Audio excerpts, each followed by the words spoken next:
Bismillahir Rahmanir Rahim. Ahibai almushahidina walmushahidati, ahlan bihadaratikum jami'an. Halqa ya leo tutazungumzia haki ambao kwamba Mwenyezi Mungu Subhanahu wa Ta'ala amempatia mjane, mwanamke ambaye kwamba alofiliwa na mume wake, lakini sisi haki kama ile tukamdhulumu mwanamke kama yule. Na hii yote yanaletwa pale tunapokigura kitabu cha Mwenyezi Mungu Subhanahu wa Ta'ala na kufuata maneno yalosemwa na Imamu Zaid na Imamu Amr na kufuata riwayat. Hali kama hiyo ndio inatufikisha sisi tuingie katika shirk bima lam yunzilu Allahu biha min sultan, na kisha inatufanya tudhulumu watu wengine. Mwenyezi Mungu Subhanahu wa Ta'ala ndani ya Qur'an ataja hukumu ya mwanamke alomjane, ambayo hukumu kama ile ni rehma kwake yeye, lakini sisi rehma kama ile twaizuia na kuiondoa rehma kama ile. Sababu ni kwamba tumefuata maneno ya al-awwalin na ya al-fuqaha.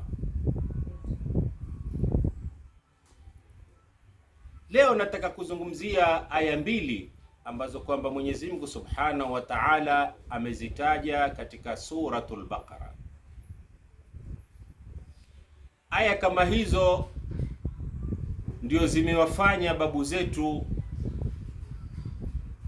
wawe ndio kwa kulingana na ufahamu wao ambao ni ufahamu wa makosa, ndio ulofanya uwapelekee mwanamke mjane awe ni mwenye kudhulumika.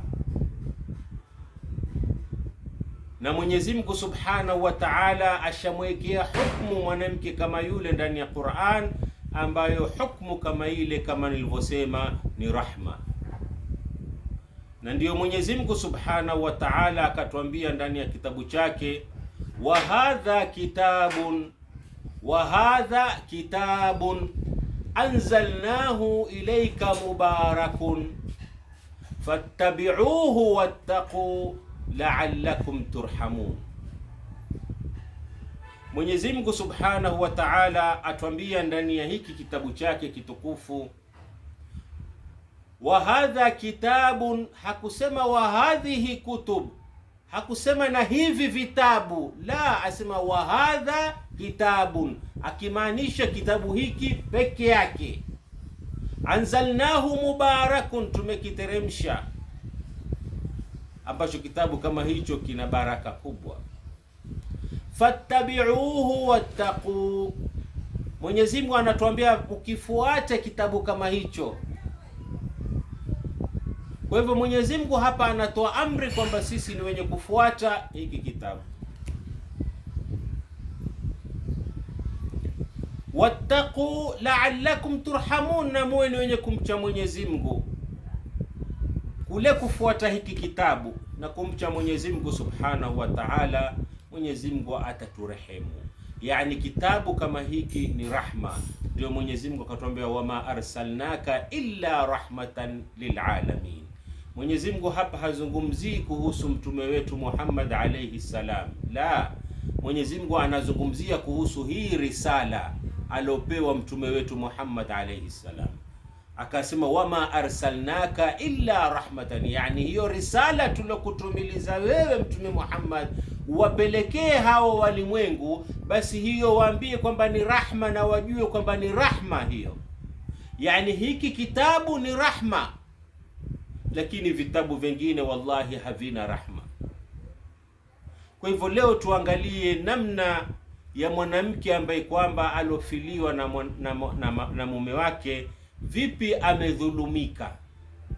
Mwenyezi Mungu Subhanahu wa Ta'ala ametaja katika suratul Baqara aya ya 234. 234. Nimerudia hii namba mara mbili kwa sababu ina maana yake, utakueleza baadaye. 234. Aya kama hiyo yasemaje? Yasema walladhina yutawaffawna minkum wa yadharuna azwajan yatarabbasna bi anfusihinna 4 ashhuri wa 10. Kisha Mwenyezi Mungu aendelea, fa idha balaghna ajalahunna fala junaha alaykum fima fa'alna fi anfusihinna bil ma'rufi wallahu bima ta'maluna khabir. Hii ni aya 234.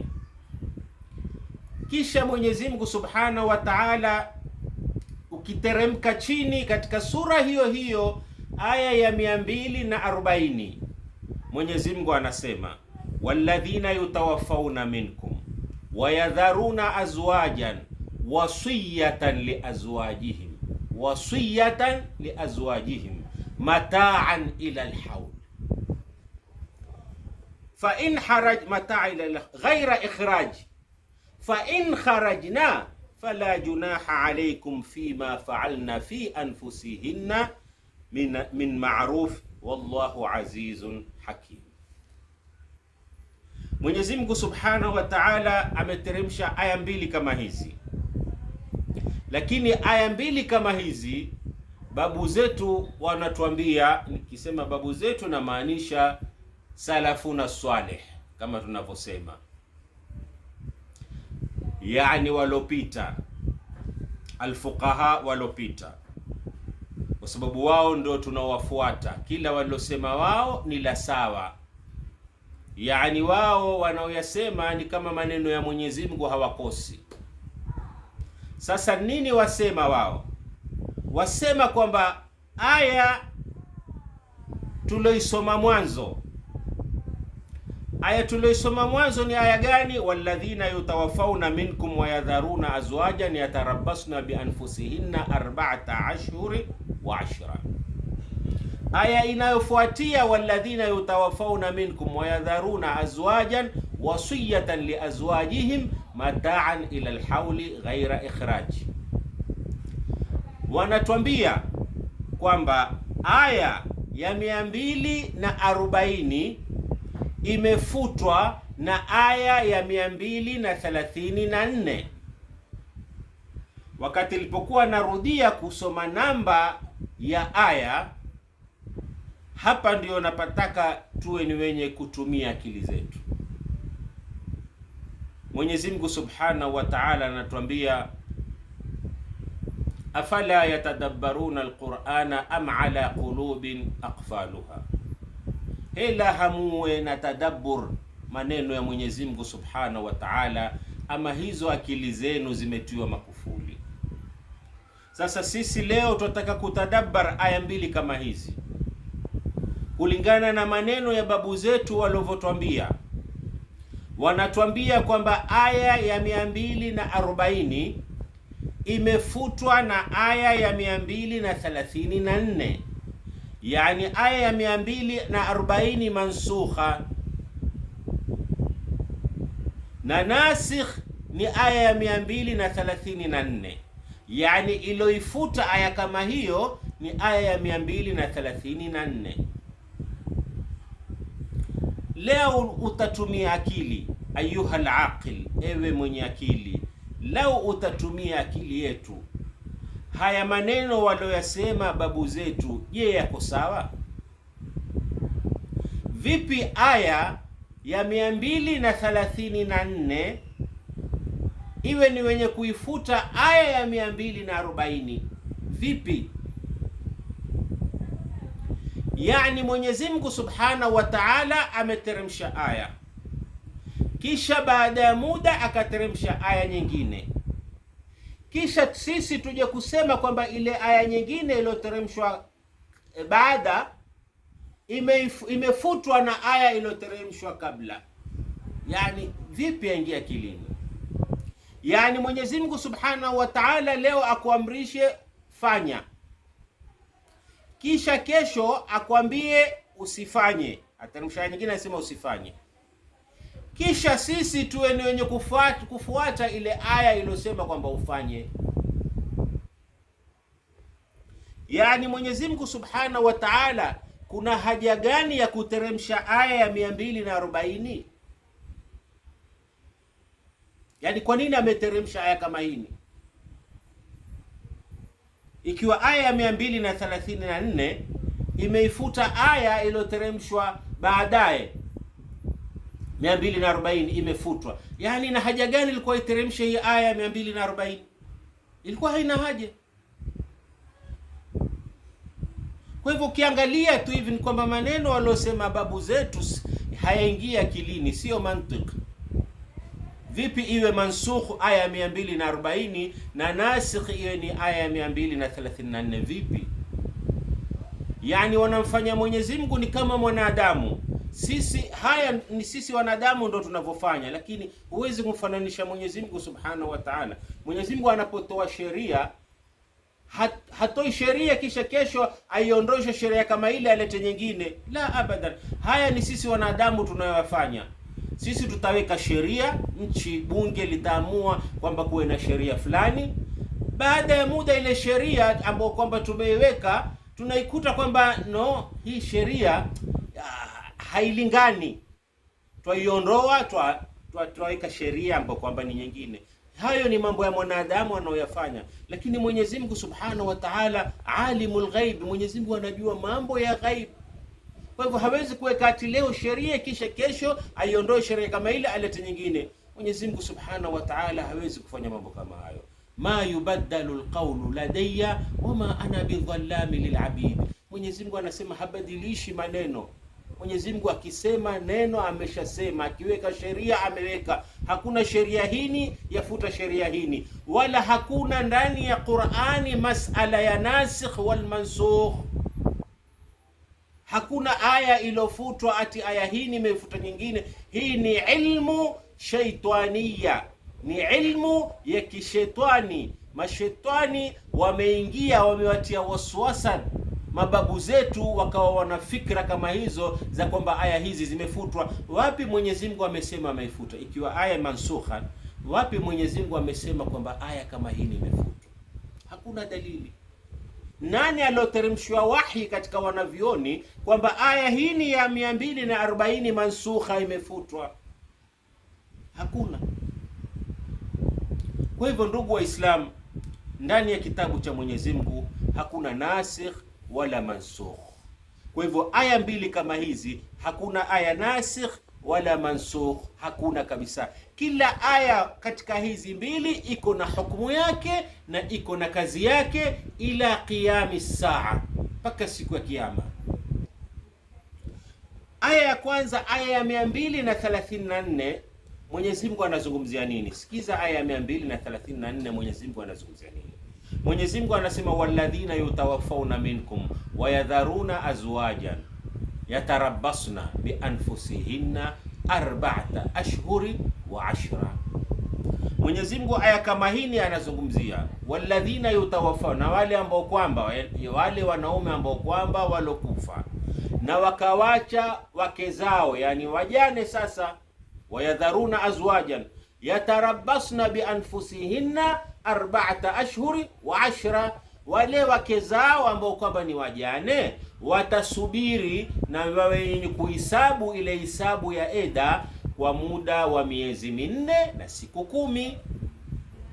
Yani Mwenyezi Mungu aya ya 234 iliyo katika suratul Baqara anazungumza eda la mjane. Eda la mjane ni wakati gani? Ni miezi 4 na siku 10. Hii aya Mwenyezi Mungu anazungumzia kuhusu eda la mjane, la yule alofiliwa na mume wake. Atakaa muda wa miezi 4 na siku 10. Hivyo ndio inavyozungumzia aya hii ya 234. Aya ya 240 Mwenyezi Mungu Subhanahu wa Ta'ala atuambia walladhina yutawaffawna minkum wa yadharuna azwajan wasiyatan li azwajihim mata'an ila alhawli ghayra ikhraj fa in kharajna Mwenyezi Mungu Subhanahu wa Ta'ala anasema ghaira ikhraj fa in kharajna fala junaha alaykum fima fa'alna fi anfusihinna min ma'ruf wallahu azizun hakim. Aya kama hii ni Mwenyezi Mungu anatuambia walladhi, aya 240 iliyo katika sura al-Baqara. Aya 240 Mwenyezi Mungu anasema walladhina yatawaffawna minkum, na wale wanaume ambao kwamba walokufa, yatawaffawna wayadharuna azwaja, na wakawacha wanawake, yani wajane, akamwacha mke wake ambaye kwamba ni mjane. Wasiyatan li azwajihim, Mwenyezi Mungu hapa anasema wasiya. Wasiya ni kitu cha lazima. Unapoona kilima chochote cha wasiya ujue ni kama Mwenyezi Mungu alivyosema kutiba na alivyosema furidha. Kwa hivyo wasiya nao ni wajib. Maana ya wasiya ni wajib, maana ya kutiba ni wajib, na maana ya furidha ni wajib. Hizi zote ndani ya Qur'ani maana yake ni moja. Kwa hivyo Mwenyezi Mungu anasema wasiyatan, yule ambaye kwamba atakayekufa na akawacha mke, yani ni mjane, wasiyatan li azwajihim, yani awe ni mwenye kuhusia kwa yule mke wake.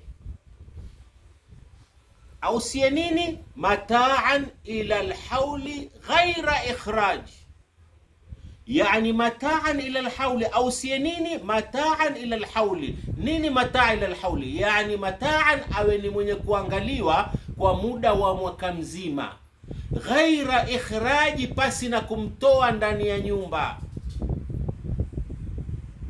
Yani Mwenyezi Mungu Subhanahu wa Ta'ala anatuambia kwamba ewe mwanamume, unapojiona kwamba pengine umefikia hali yako ni mbaya, ama hata kama ujifikie, kwa sababu kifo hakibishi hodi, kinaweza kuja wakati wowote. Kwa hivyo Mwenyezi Mungu anakwambia wewe mume, kabla ya kufa kwako ni lazima uhusie kuhusu mke wako utakapokufa, mataan ila alhauli ghaira ikhraji, pale anapokaa, ikiwa anaishi jumbe, ikiwa anaishi nyumba ya familia, basi Mwenyezi Mungu anakwambia wasiyatan li azwajihim, wawe ni mwenye kuhusia kuhusu wake zao, mataan ila alhauli, yani jamaa zake wawe ni wenye kumwangalia kwa muda wa mwaka, kumwangalia kwa chakula, kwa mavazi, kwa matumizi, kwa ugonjwa, mataan, wamwangalie kwa kila kitu, ila alhauli, kwa muda wa mwaka. Hii Mwenyezi Mungu anasema wasiya, yani lazima. Mwenyezi Mungu anaposema wasiya, Mwenyezi Mungu anasema yusikumullahu fi auladikum, yani wasiya ni lazima. Kwa hivyo Mwenyezi Mungu anasema ni lazima wanaume kabla ya kufa wawache wasia kwamba wake zao wao watakapokufa, wake zao waangaliwe na ile familia ya yule mume marehemu kwa muda wa mwaka mzima, mataanila ghaira ikhraj. Mwenyezi Mungu anasema bila ya kuwatoa. Fa in kharajna, ikiwa atakuwa ni na Mwenyezi Mungu anasema fa in kharajna, yani kuna ikhtiyari, aweza kakaa ama aweza katoka, si lazima. Yani si lazima kwa nani? Kwa yule mwanamke. Fa in kharajna, pengine mwanamke aseme kwamba la, mimi maadamu mume wangu ashakufa, mimi wata nikaende kwetu, hakuna neno, yeye mwenyewe ametaka. Lakini lau hataki, basi hamufai kumlazimisha atoke ndani ya nyumba kwa muda wa mwaka mzima. Na kisha Mwenyezi Mungu anasema mataan ila alhauli, mumwangalie kwa kila kitu, ghaira ikhraj. Fa in kharajna falaysa alaykum junahan fima fa'alna fi anfusihinna min ma'ruf wallahu azizun hakim. Yani akitoka na kutoka, kharaja katika Qur'an, yani dalala ya kharaja ndani ya Qur'an ni kutoka bisifati nihaiya, yani ni kutoka kwamba hurudi tena, tofauti na katika lugha yetu ya Kiarabu tunayofundishwa madrasa, tunasema kwamba Aliyu kharaja min almadrasa, Ali ametoka madrasa. Sio kwamba ametoka madrasa kwamba hatorudi tena, la, pengine ametoka fusha breaki kisha yarudi, pengine ametoka kwenda lunch kisha yarudi, la. Kharaja katika lugha ya Kiarabu ni mtu kutoka na harudi tena. Kwa hivyo Mwenyezi Mungu Subhanahu wa Ta'ala asema ghaira ikhraj, basi na kuwafukuza. kwamba tokeni, msirudi tena. Kwa hivyo Mwenyezi Mungu aya kama hii ni rehma ameiweka kwa wajane, kwamba mjane atakapo, kwa sababu ni kifo cha ghafla. Mke mwenyewe aishi na mume wake vizuri, wamezaana, wanapendana, ghafla mume wake amekufa bila mpangilio. Mke yule atafanya vipi? Pengine hana makao, hana mbele, hana nyuma, hajui atafanya nini. Lakini Mwenyezi Mungu kwa rehema zake anamwamrisha familia wanaume ya mume kwamba mataan ila alhauli, wamwangalie kumtoa, wasimtoe ndani ya nyumba, wamwangalie kisha kwa hali na mali, kwa kila kitu, kwa muda wa mwaka mmoja. Angalia rehma ya Mwenyezi Mungu Subhanahu wa Ta'ala, rehma iliyomo ndani ya Qur'an. Leo twaja kuambiwa kwamba aya kama hii ni mansukha, imefutwa. Nani aliyoifuta? Ati aya iliyokuja kabla yake. Yani afala taqilun. Je, ndugu Waislamu, hatuwi wenye kutia akili?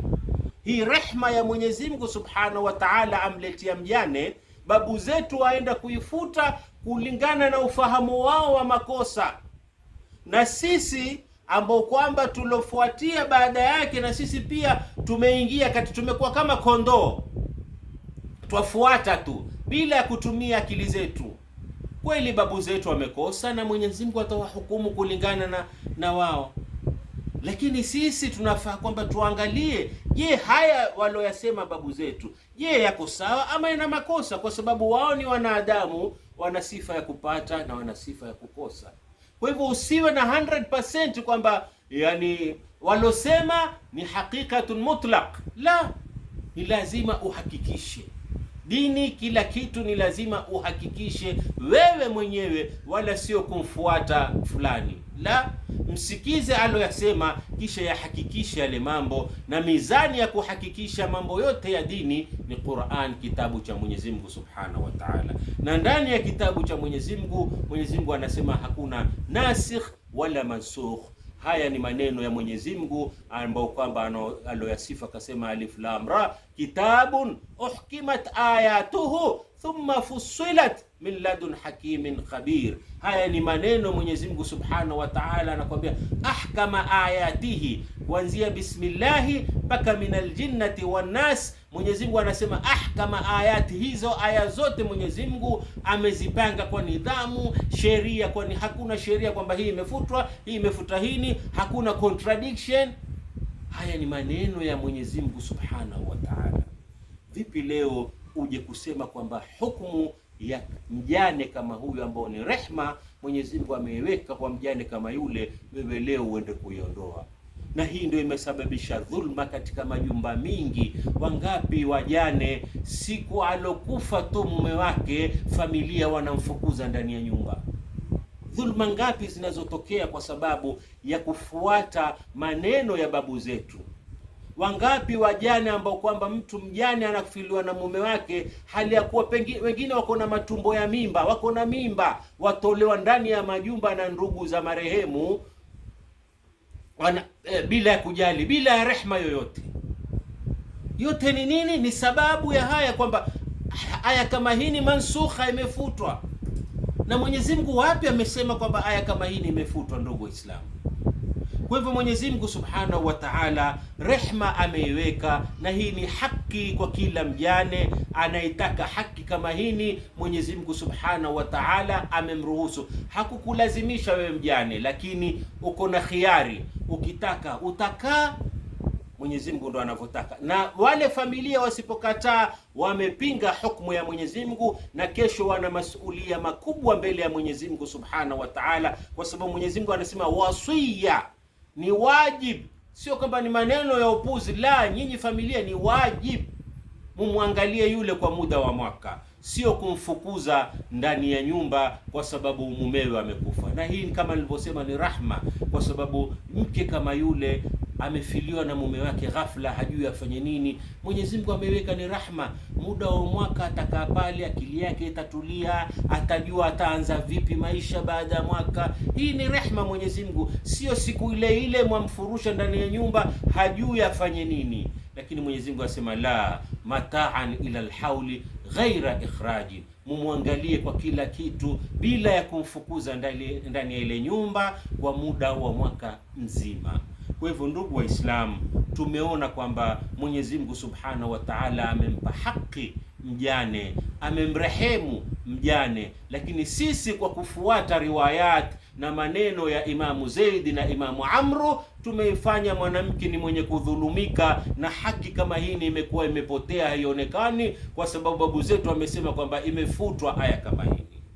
Kwa hivyo ndugu Waislamu, aya ya 240 Mwenyezi Mungu Subhanahu wa Ta'ala hajaifuta, bali ni hukumu iliyosimama mpaka siku ya Kiyama, na aya ya 234 haikufuta aya yoyote, bali nayo ni yenye kusimama ila qiyami saa. Ndugu Waislamu, turudini katika kitabu cha Mwenyezi Mungu Subhanahu wa Ta'ala, kwa sababu uongofu na rehma utazipata ndani ya hiki kitabu, wala sio kwenye vitabu vingine. Wanazzalna alayka alkitaba tibyanan likulli shay'in wa hudan wa rahmatan wa bushra lilmuslimin.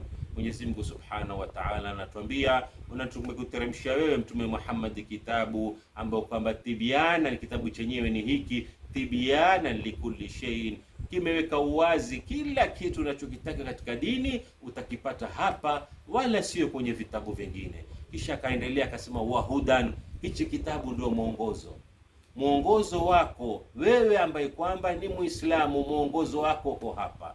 Wa rahma, na Mwenyezi Mungu anakuambia lau unataka rahma utaipata hapa, wala sio. Tumeona ukifuata hakuna rahma, bali ni dhulma na upotevu na kuingia katika madhambi. Lakini unapofuata kitabu cha Mwenyezi Mungu unakuta muna rahma ndani yake na uadilifu, wa kuonesha uadilifu wa Mwenyezi Mungu na namna ya Mwenyezi Mungu katika hukumu zake zinazomjali mwanamke wa Kiislamu. Wa bushra lilmuslimin wa ila liqa'in akhar bi mashi'atillah. Wassalamu alaykum wa rahmatullahi wa barakatuh.